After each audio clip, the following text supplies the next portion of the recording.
আশা করি আমরা সবাই দেখতে পাচ্ছি যে আমাদের আজকের প্রেজেন্টেশনের বিষয় অলরেডি আমি আপনাদেরকে জানিয়ে দিয়েছি। Stand by letter of credit এবং international bank guarantee prospecting Bangladesh. Banking sector policy সাপোর্টের ফোরাম থেকে আজকের এই কনসেপ্টটা উপস্থাপন করেছেন। এখানে একটা টিম কাজ করেছে ডক্টর শাহ মোহাম্মদ আসনায়েব স্যারের নেতৃত্বে। এরপর রয়েছে Mahbubur Rahman ACBP EBL, Priyatosh Gupta ACBP DCP bank, ATM Nesarul Haque vice president MTBL, Antara Zerin school professor BIBM, M J K Jewel and Arnab Sarkar FABP MTBL, এবং আমি Pradip Pal joint director Bangladesh bank. সবাই জানেন যে কনসেপ্ট নোট হচ্ছে brief presentation of the idea. তো এই কনসেপ্ট নোটটা প্রেজেন্টেশন করার আগে আমাদের এই বিষয়টার আমাদের মোটিভেশন বা ব্যাকগ্রাউন্ড ওয়ার্কগুলো আমি আপনাদেরকে একটু শেয়ার করতে চাই। আপনারা সবাই জানেন যে বাংলাদেশে ট্রেডিশনালি লেটার অফ ক্রেডিটের বেশি ইউজ হয় ট্রেড ফ্যাসিলিটেশন বা ট্রেড ফাইন্যান্সিং টেকনিক হিসাবে। এরপরে ডকুমেন্টারি কালেকশন এক্সপোর্ট সেক্টরে পপুলার, বিশেষ করে বিগ ক্লায়েন্ট এবং এক্সপোর্ট সেক্টরে এবং ট্রেড ইজেড এলাকায় বা ইজেড এলাকায়। আপনারা জানেন গত জুনে বাংলাদেশ ব্যাংক থেকে একটা সার্কুলার হয়েছে ক্যাশ ইন অ্যাডভান্স এবং ওপেন অ্যাকাউন্ট পেমেন্ট মেথড হিসেবে লিমিটেডলি ইউজ হওয়ার পরেও বিশেষ করে ওপেন অ্যাকাউন্টকে চেষ্টা করা হয়েছে ওপেন অ্যাকাউন্টের মাধ্যমে বিশেষ করে এক্সপোর্ট ট্রানজাকশনে ওপেন অ্যাকাউন্ট ফ্যাসিলিটিকে প্রমোট করার জন্য সীমিত স্কেলে। তো আপনারা জানেন যে এই সার্কুলারে অনেক ধরনের ট্রেডিশনাল এবং সাপ্লাই চেইন ট্রেড সার্ভিস প্রোডাক্টকে সামনে তুলে আনা হয়েছে। এইখানে open account back by stand by letter of credit এবং ব্যাংক গ্যারান্টিকেও তুলে আনা হয়েছে। তো যেহেতু এখানে একটা পলিসি পার্সপেক্টিভ কিছুটা আছে, কিন্তু তারপরও আমাদের দেশে ইন্টারন্যাশনাল ইউজের তুলনায় এটা তেমন ইউজ হয় না। তো আমরা চেষ্টা করেছি এটার পোটেনশিয়াল ইউজগুলো বাংলাদেশে কি কি এবং এটাতে আসলে সমস্যাগুলো কি কি, যে কেন এটা এভাবে ব্যবহৃত হচ্ছে না, এবং এর মাধ্যমে আমাদের পলিসি মেকারদের একটা মেসেজ দেয়া। তো প্রথমে আমি খুব সংক্ষেপে আলোচনা করছি। আপনারা প্রত্যেকে জানেন যে এসবিএলসি এবং এর মধ্যে সিমিলারিটি বা পার্থক্যগুলো, ডিসিমিলারিটি বা ডিফারেন্সগুলো কি কি। প্র্যাকটিক্যালি বা যদি লিগালি ধরেন তারা একই দুটোই একই পারপাস, দুটোটা একটা ব্যাংকের অফ ব্যালেন্স শিট আইটেমের লায়াবিলিটি হিসেবে থাকে, তবে ফাংশনাল ইয়েতে কিছু ডিফারেন্স রয়েছে। ঠিক তেমনি হিস্টোরিক্যাল পার্সপেক্টে আমরা যদি আলোচনা করি, ব্যাংক গ্যারান্টি হচ্ছে কিছুটা এসবিএলসি চেয়ে অনেক ওল্ডার, যেখানে ব্যাংক গ্যারান্টি প্রায় 1700 শতকে থেকেই শুরু হয়েছে। আর আমাদের এসবিএলসি রিসেন্টলি যে যদি আমরা বলি তার তুলনায় অনেক রিসেন্ট, মানে 1950 সাল থেকে এটা আস্তে আস্তে জনপ্রিয় হওয়া শুরু করেছে। তো আপনারা জানেন যে ব্যাংক গ্যারান্টি আমাদের জেনারেলি বা স্ট্যান্ড বাই লেটার আমাদের ট্রেড ট্রানজাকশনের ক্ষেত্রে এগ্রিমেন্টের ক্ষেত্রে অনেক সময় দরকার হয়, যেখানে থার্ড পার্টি কোনো কমিটমেন্ট বা ইস্যুরেন্স দরকার। এইখানে এসবিএলসি যেটা আমি বলেছিলাম খুব বেশি লিগালি যে ডিফারেন্স সেটা না, কিন্তু দুই ক্ষেত্রে আমাদের অনেক সময় প্রেজেন্টেশন করতে হয় কিছু ডকুমেন্ট, এই কিছুটা এলসির মতো, যেখানে কমপ্লায়েন্স করতে হয় টার্মস এন্ড কন্ডিশন, যদিও এখানে ডকুমেন্ট মানে খুব বেশি এলসির মতো অত বেশি রেগোরাস নয়, আপনারা জানেন। আর আমরা সবাই এর গাইডিং প্রিন্সিপাল গুলো সম্পর্কে জানি, যে bank guarantee generally uniform rules of for demand bank guarantee DG 758 হয় এসিসি পাবলিকেশন। আর SBLC generally international standby practice ISP 1998 যেটাকে বান পরিচিত, এটা সৃষ্টি হয়েছে USA based institute for banking law and প্র্যাকটিসদের, এবং এইটা পরে আইসিসিতে অ্যাডপ্ট হয়েছে 1998-এ, এবং আপনারা জানেন যে 1999 সাল থেকে ইফেক্টেড।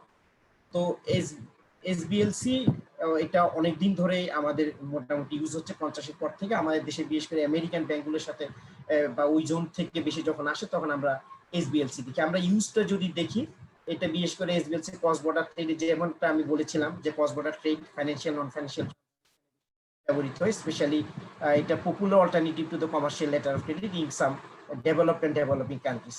তো আমাদের দেশে কিছুটা শুরু হয়েছে, আমাদের দেশে ওই হিসেবে এখন আমরা জনপ্রিয় করতে পারি নাই। তো bank guarantee generally within the national বাউন্ডারিতে ইউজ হয়, এবং আমরা জানি যে এই প্রোডাক্টটার টাকায় আমরা বেশি দেখি। ইন্টারন্যাশনাল ব্যাংক গ্যারান্টি কিছু কিছু ক্ষেত্রে প্রয়োজন হয়, বিশেষ করে পারফরমেন্স গ্যারান্টি রিলেটেড, যেখানে এনশিওর করতে যায় time, cost, amount and quality of any work given by the supplier. আমরা রিস্কগুলো এখান থেকে ডিরাইভ করার চেষ্টা করেছি টিম। আপনারা দেখেছেন যে যদিও এসবিএলসি এটা কিছু রিস্ক রয়েছে, যেটা নন পেমেন্ট রিস্ক হতে পারে নানা কারণে, যেমন আমি একটু উল্লেখ করেছি ওই দেশের ব্যাংকের ব্যাংক রান, তারপরে ফোর্স মেজর রিস্ক তো রয়েছে, এটা সবসময় থাকে।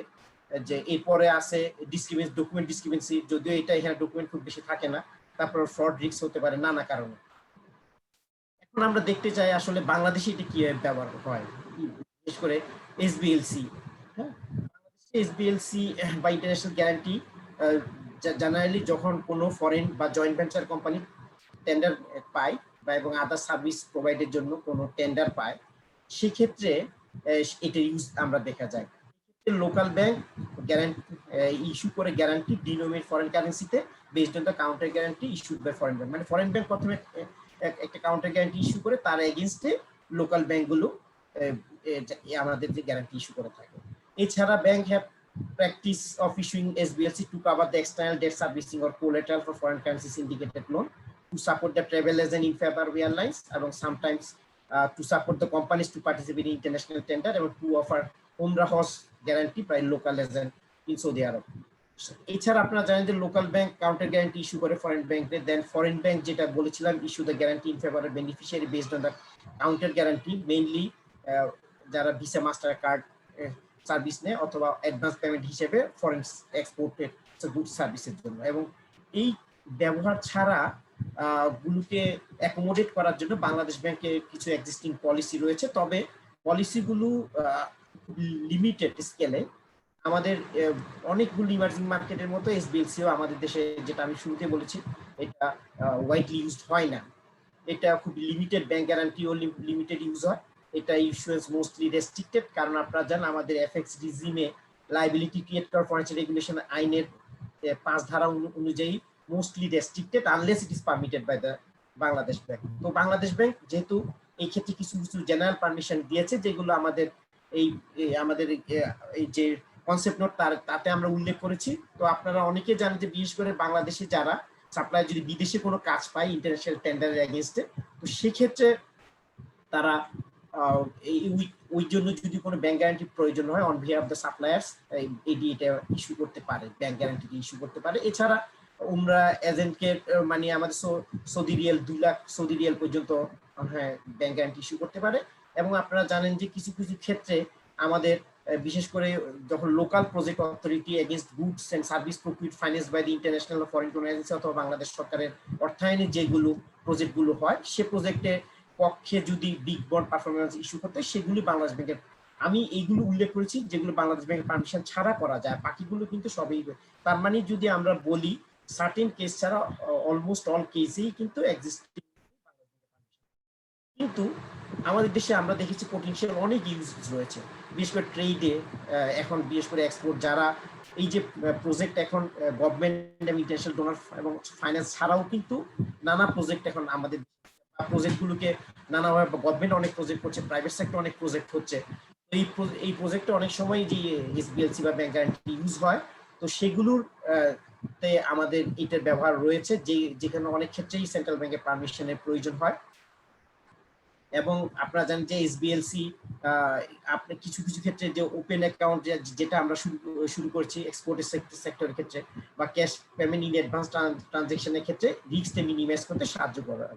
এবং ফর ইম্পোর্টার এক্সপোর্টারের জন্য SBLC could be less costly opinion than the commercial credit in trade facilitation. So যদিও অনেকে বলে যে বাংলাদেশ সেক্টরে কস্ট কিছুটা বেশি, কিন্তু ইন্টারন্যাশনাল স্টাডিতে বা দেখা গেছে যে এটা আসলে লেটার ক্রেডিট তুলনায় কস্টলি কম হওয়াই উচিত। হ্যাঁ, তো এটা আসলে তখন আমাদেরকে আরো আসলে এক্সপ্লোর করতে হবে কেন আমাদের দেশে ইন্টারন্যাশনালি এটা কস্ট কম হওয়া সত্ত্বেও আমাদের দেশে কিছু কিছু ক্ষেত্রে এটা আমরা শুনেছি যে এটা একটু বেশি কস্টলি। তো এসবিএলসি এটা primary secondary method of payment হতে পারে, এবং এটা হতে পারে if some attributes of the এটা অ্যাট্রিবিউটস লেটার ক্রেডিট আছে, acceptance, deferred payment, negotiation, confirmation, এগুলো করতে পারে। এবং সবচেয়ে বড় কথা আমাদের দেশের ব্যাংকগুলো বা ওবিইউ এই সার্ভিসটা দিতে পারে, যে এসবিএলসি ইস্যু অ্যাডভাইস এগুলো দিয়ে তাদের প্রোডাক্টের ডাইভার্সিটিটা এটাতে বাড়ানোর একটা সুযোগ রয়েছে। তো আমরা এটা ডোমেস্টিক ইন্টারন্যাশনাল ডেভেলপমেন্ট, এই রিস্ক অ্যানালাইসিস, এই অপরচুনিটি আমাদের দেশে যেগুলো রয়েছে, তো ধরে আমরা আসলে এই কনসেপ্ট নোট থেকে আসলে কিছু প্রপোজাল ডেভেলপ করার চেষ্টা করেছি। শুরুতেই বলেছি যে আমাদের দেশে যে গ্লোবাল যে এখন অনেক প্রজেক্ট ইমপ্লিমেন্টেশন হচ্ছে, গ্লোবাল ডেভেলপমেন্ট হয়েছে বা প্র্যাকটিস হয়েছে, যে এসবিএলসি বা ডিমান্ড গ্যারান্টি, এটা আমাদের পলিসিতে আসলে আমরা ওই যে জেনারেল অ্যাপ্রুভাল যেগুলো ছাড়া আর লিমিটেডলি আমরা ইউজ করেছি। যেমন ধরেন আমরা বাংলাদেশ ব্যাংক ইউজ করেছে এফি সার্কুলার 23/2020, যেটা রিসেন্টলি হয়েছে, যে আপনিও বিদেশি কোনো ফরেন ল্যান্ডারকে এসবিএলসির মাধ্যমে রিপেমেন্ট কমিটমেন্ট দিতে পারেন। সেক্ষেত্রে অবশ্যই বাংলাদেশ ব্যাংক, সেক্ষেত্রে একই কথা, আগে বাংলাদেশ ব্যাংকের পারমিশন লাগে। আর এর আগে আপনারা জানেন যে কোভিডের সময়ে 2020 সালে 26 নাম্বার সার্কুলার লেটারের মাধ্যমে আমরা একটা ইনকামি এসবিএলসি, মানে কোনো ইন্টারন্যাশনাল ব্যাংক থেকে এসবিএলসি এগেনস্টে আমাদের এইখানের কোনো রেসিডেন্ট কোম্পানি ব্যাংক থেকে ফাইন্যান্সিং গ্রহণ করতে পারে। তো এই জেনারেল দুই একটা ছাড়া মোস্ট অফ দ্য ক্ষেত্রেই বাংলাদেশ ব্যাংকের পারমিশন নিতে হয়। তো এই তাছাড়াও এখন অ্যাডপশন এবং recognition of the regulatory framework are needed. So আমরা মনে করি in time where the choice are to be made by the stakeholders, the demand guarantee subject to the URDC or standby and subject to the USP। যেমন আমরা 2007 সালে letter of ক্রেডিটের ক্ষেত্রে বলে দিয়েছি যে লেটার অফ ক্রেডিট ইস্যু হবে under UCP 600, but আমরা যদিও বলেছি যে এই আপনার হচ্ছে স্ট্যান্ডবাই, কিন্তু এটা আসলে গাইডিং রুল কি হবে বা এই ক্ষেত্রে ইলাবোরেশন আসলে নাই। তো সেই ক্ষেত্রে ওই কারণে আমাদের পলিসি ডকুমেন্টগুলোকে আরো ডেভেলপ করার স্কোপ রয়েছে আমরা মনে করি। এখন সেকেন্ড যে প্রপোজালটা আমরা পেয়েছি, এটা হলো আপনারা জানেন যে আমাদের কন্ট্রাক্ট অ্যাওয়ার্ডিং এর পরে স্ট্যান্ডার্ড প্র্যাকটিস হিসেবে advance payment is made to carry out the project against the repayment bank guarantee or advance payment guarantee issued by any AD of Bangladesh. Since almost all contractor foreigners, they usually have no bank account with the AD. Therefore, contractors need to issue the counter guarantee favoring AD, and then AD subsequently issue the guarantee favoring the employer subject to URDC. But after receiving guarantee acceptable to the employer, employer's bank directly remits the advance payment to the contractor abroad. Advance payment guarantee is usually insert a condition that the guarantee will be effective after execution the advance payment. Since payment is effected directly to the contractor abroad and AD is not able to confirm the credit within this operational purview, whether as this his account is not with the sometime with the AD or here, therefore that does not, the bank AD does not know exactly when the issued guarantee is effective or enforceable. So that is, there is no general provision in guidelines or any circular to open FC account favoring the contractor where there is facility of crediting foreign currency and from Bangladesh or and activities from Bangladesh.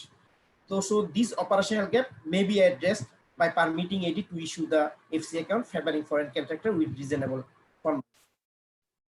And again, proposal 3, what I already roughly mentioned in proposal 1, that a technical note and supportive information guideline would be needed for SBLC or bank guarantee for potential option of efficient use by LCLC tagged with open account transaction in trade facilitation. You know, there is a technical note for intentional factoring as a part of the Bangladesh Bank circular conditional open account transaction and supporting guiding documents. But our team proposed for these types of technical notes should be done for SBLC and bank guarantee. Then it will be easy for the practitioner to follow the issues and go for issuing more SBLC for diversifying their activities. And number 4 proposal is that as a common practice today, you know, that commercial parties approach bank to extend trade facility backed by a payment guarantee from foreign bank. In most of the cases, it is found that the guarantee applicant and the commercial party has no real business relationship. So in such circumstances, if a loan extended the payment guarantee, the loan may turn into a bad loan and may affect the guarantee unusually. Because in several cases, we say the off-balance sheet items is very easy to be passed by the board, as it is a chance of earning revenue without investing the fund. But we saw in many cases in bank fraud case in our country has arisen from the off-balance sheet item. So these off-balance sheet, as it is also off-balance sheet item, so there is a chance of such cases, and then there is a traditional way of pursuing trade money laundering through this. Because so in such cases, to to manage this risk, the guarantee got by the bank should be entertained after ensuring that enhanced due diligence. So that's all from the presenter.